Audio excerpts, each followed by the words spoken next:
A very good morning class. Today I am going to start the second part of theory of demand and elasticity of demand. बच्चे मैंने theory of demand last topic में आपके साथ discuss किया था. What is theory of demand? There is a negative relationship between price and commodity. और उसी के कुछ फैक्टर्स हैं या कह लो उसी की टॉपिक्स हैं जो मैं आगे कंटिन्यू कर रही हूँ. First is your increase of demand. Increase of demand क्या होता है?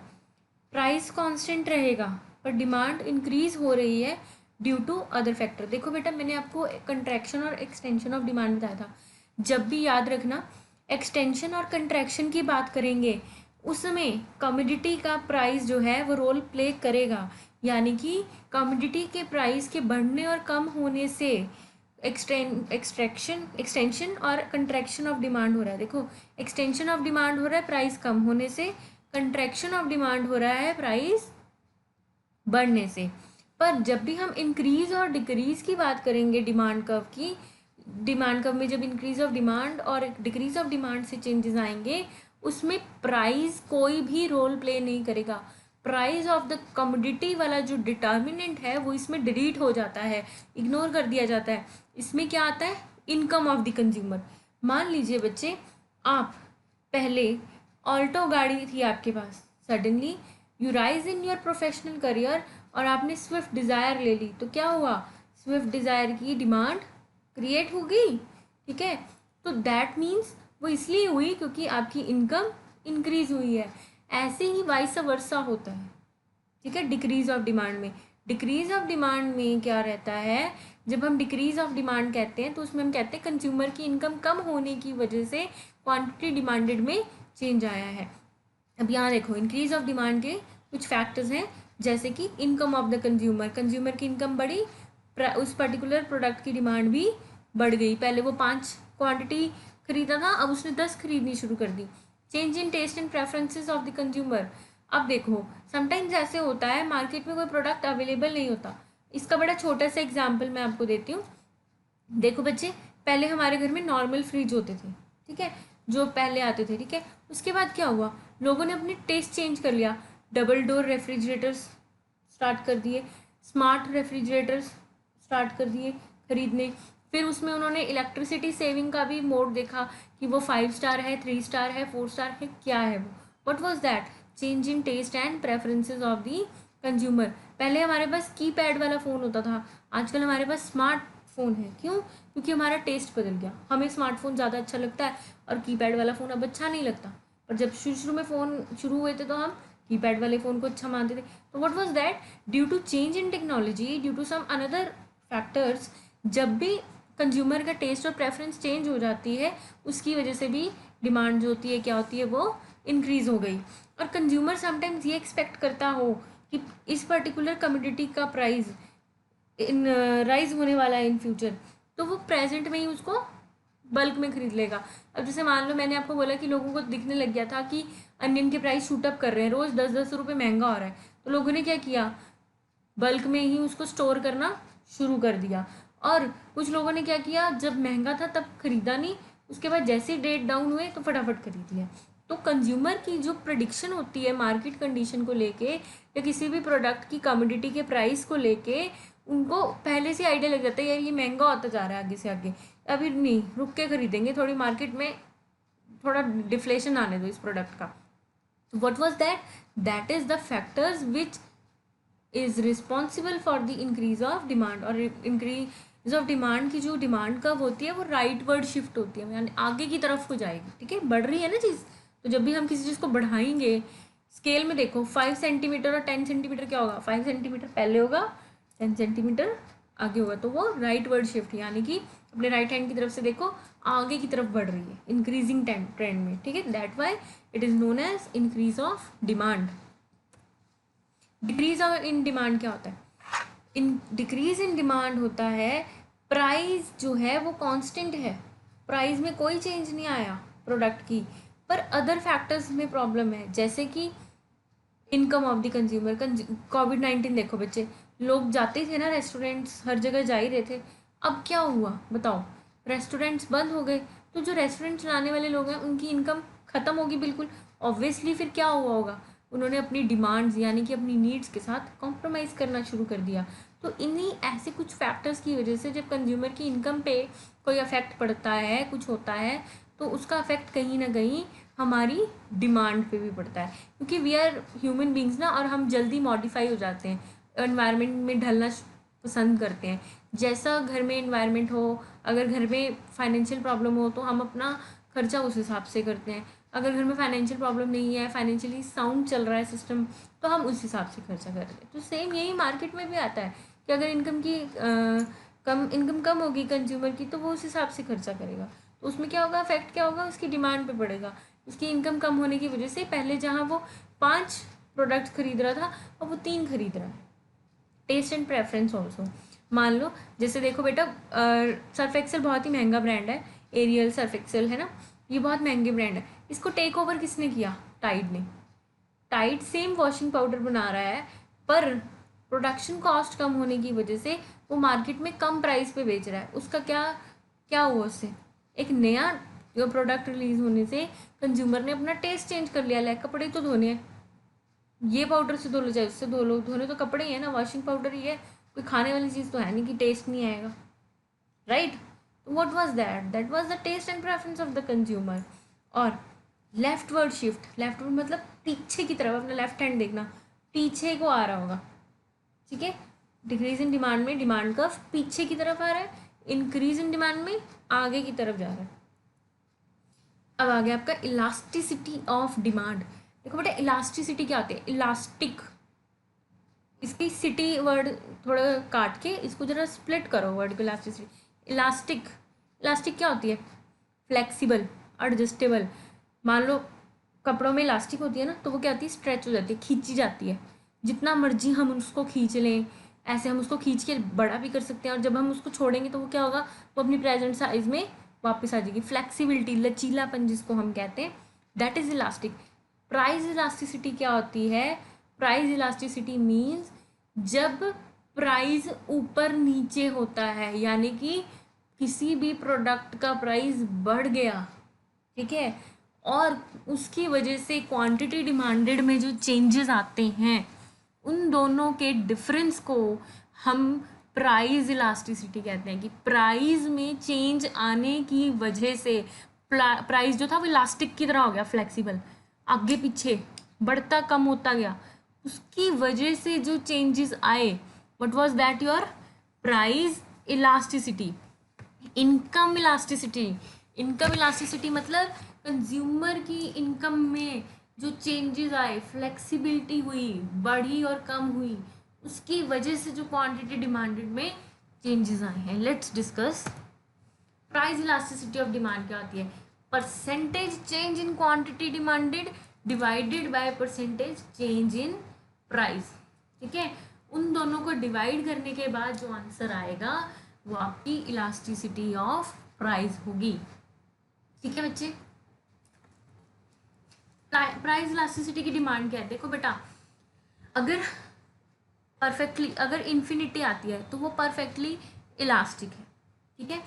परफेक्ट इन्फिनिटी मतलब there is no change in the quantity demanded whether the price increases और डिक्रीजेज। देखो बच्चे, हमारी लाइफ में ना कुछ चीज़ें ऐसी हैं, चाहे वो कितनी भी महंगी हो जाए, हमें उनका यूज़ करना ही पड़ेगा। देखो, बिजली महंगी होगी, ठीक है, इलेक्ट्रिसिटी महंगी होगी, ऐसा तो नहीं हुआ ना लोगों ने अपनी बिजली के मीटर कटवा लिए, नहीं ना, नीड है हमारी। तो अब गवर्नमेंट जितने मर्जी बिल के रेट बढ़ा दें, बिजली पर यूनिट महंगी कर दे, इलेक्ट्रिसिटी चार्जेस इंक्रीज कर दें, पर वो अब हमारी नीड बन चुकी है। उसके प्राइस में बढ़ने से और कम होने से लोगों की डिमांड में कोई फ़र्क नहीं पड़ेगा, वो नेसेसिटी होगी अब हमारी, तो उसका क्या होगा, नील इफेक्ट होगा, उसका हम कहेंगे परफेक्टली इलास्टिक। अगर आपका आंसर 0 आता है, इलास्टिसिटी को जो पीछे फॉर्मूला लगा के अगर आपका आंसर 0 आता है, ठीक है, तो वो परफेक्टली इन इलास्टिक है।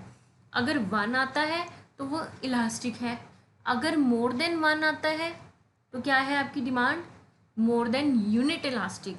अगर आपका लेस देन 1 आंसर आ रहा है, यानी कि 0.5 आ रहा है, 0.20 आ रहा है, 0.25 आ रहा है, तो वो आपकी इन इलास्टिक डिमांड है। अगर आपका आंसर 1.5, 125, 2 ऐसे आ रहा है, तो वो आपकी इलास्टिक है डिमांड।